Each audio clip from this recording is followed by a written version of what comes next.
자, 화면 봐주시기 바랍니다. 사무총장님, 선관위 사무총장님. 네. 사전투표를 독려하는 당시 2022년 대선 당시에 윤석열 후보 모습이죠. 화면 보시면요. 네. 네. 국민의힘이 대선 팩트체크 해보겠다.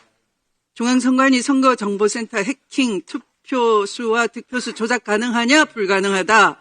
투표함이나 개수기 조작 가능한가? 불가능하다. 사전투표함 바꿔치기 가능한가? 불가능하다. 이렇게 돼 있는 거죠. 네. 네, 저렇게 후보가 직접 나서서 이 사전투표 독려를 하는 홍보대사가 됐습니다. 자, 그런데 이번 그 내란 사태에서 선관위가 무력 침탈이 됐습니다.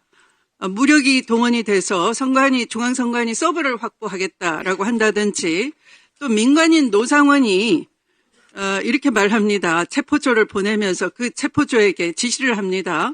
선관위 직원들을 잡아 족치면 부정선거 꼬리가 잡히지 않겠나 이렇게 말했습니다. 공소장 보면 그런 말 나오는 거 아시죠? 네. 네. 그러면 이 내란 수괴가 본인 선거 때는 저렇게 사전선거 안심하고 하라 이렇게 홍보대사가 돼서 직접 선거 독려를 하고 그래서 선거를 이겼습니다. 그런데 갑자기 이렇게 독립기관인 중앙선관위 헌법상 기관이죠. 무력을 동원해서 침탈을 하고 이걸 사람을 시켜서 직접 중앙선거관리위원장을 아까 그 노상원이 직접 신문하겠다 그런 게 수긍이 되십니까? 어떻게 느끼십니까? 그 사이 무슨 중앙선관위가 신뢰를 상실할 만한 그다란 병거가 있었습니까? 이런 부분에 대해서는 그 헌재에서 이 탄핵 심판 과정에서 자세하게 밝혀주고 판단하리라고 믿고 선관위 입장에서는 계엄 상황이더라도 실제적으로 군이 헌법기관인 선관위에 진입했다는 것 자체가 위헌 위법이라고 생각하고 있습니다. 만약에 선거 관리에 하자가 있다면 그 옆에 앉아 계신 이상민 장관 스스로가 먼저 책임져야 될 아니겠습니까? 한 번이라도 그런 지적 받으신 적 있습니까? 그 건에 대해서는 선거 관리 책임은 전적으로 선거관리위원회에 있습니다.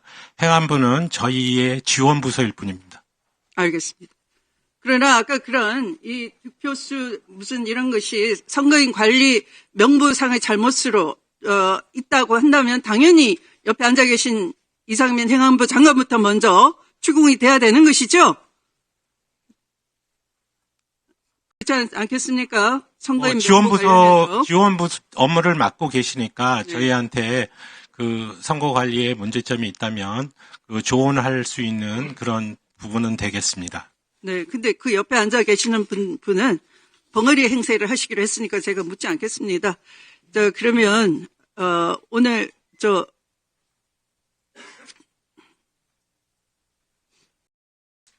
이 방첩사 신원보안실 나승민 대령 나와 계십니까? 네. 방첩사 신원보안실장입니다. 네. 방첩사령관이 계엄 당일날 군 판사들이 어떤 사람인지 확인해 보라라는 지시를 했다는데 맞습니까? 예, 맞습니다. 네. 이와 같이 수사기관에서 진술한 바 있습니까? 예, 진술했습니다. 네. 그런데 왜 그런 지시를 내렸다고 보십니까? 만약 이게 이제 계엄이 예. 지속됐다라면은 예.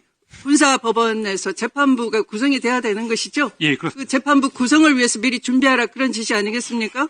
좀 말씀드려도 되겠습니까? 네. 당시 제가 복귀한 이후에 공공신경의 사령관이 전 불러서 대령 1명, 중령 2명, 소령 1명, 총 4명을 인적사항을 불러줬고 제가 사무실에 복귀한 후 인적사항을 확인해보니 4명 모두 군판사였습니다. 그래서 저는 담당 과정하고 토의하는 과정에서 현재 계엄 상황이 정상적인 상황이 아닌데 특히 이런 판사들을 저희가 성향을 파악했을 때는 나중에 혹시 인사조치라든지 어떤 문제가 발생할 수 있을 걸로 판단했고 그래서 제가 일단 신원실에는 예하부대 확인을 해야 되기 때문에 확인 지시를 중단하고 하지 말도록 하고 일단은 복명하지 않았습니다. 저 개인적인 판단으로는 계엄 상황에서 군판사 임무가 중요하기 때문에 이거에 대한 혹시라도 인사조치라든지 불이익이 발생하지 않을까라는 우려 때문에 임무를 수행하지 않았습니다. 이상입니다. 그 시간이 그러면 12시 00경? 00시경에 제가 부대 복귀해서 사령관한테 개인적으로 지시를 받았고 그리고 제가 와서 이제 상황이 파악이 안 돼서 TV를 켰는데 네. 보니까 이제 국회 계엄군들이 들어가 있는 상태였고 네. 상당히 정상적인 상황이 아니기 때문에 중단했습니다. 네. 알았습니다. 이상입니다. 네, 들어가십시오. 네. 그러니까 이것은 이제 군사법원, 향후에 군사법원 재판부가 구성이 되면 미리 준비하라라는 것이기 때문에.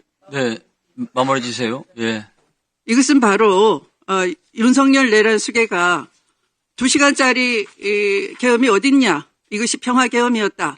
이 계엄 길어봐야 하루 이상 유지되기 어렵다. 부하들이 안 들었을 것 같다. 이렇게 둘러대지만 오히려 반대로 이 계엄 상황 지속을 위한 향후의 준비였다. 왜냐하면 포교령 위반자 처분을 염두에 둔 것이었기 때문에 그렇게 보인다라는 점을 강조하면서 다음에 또 질의하도록 하겠습니다.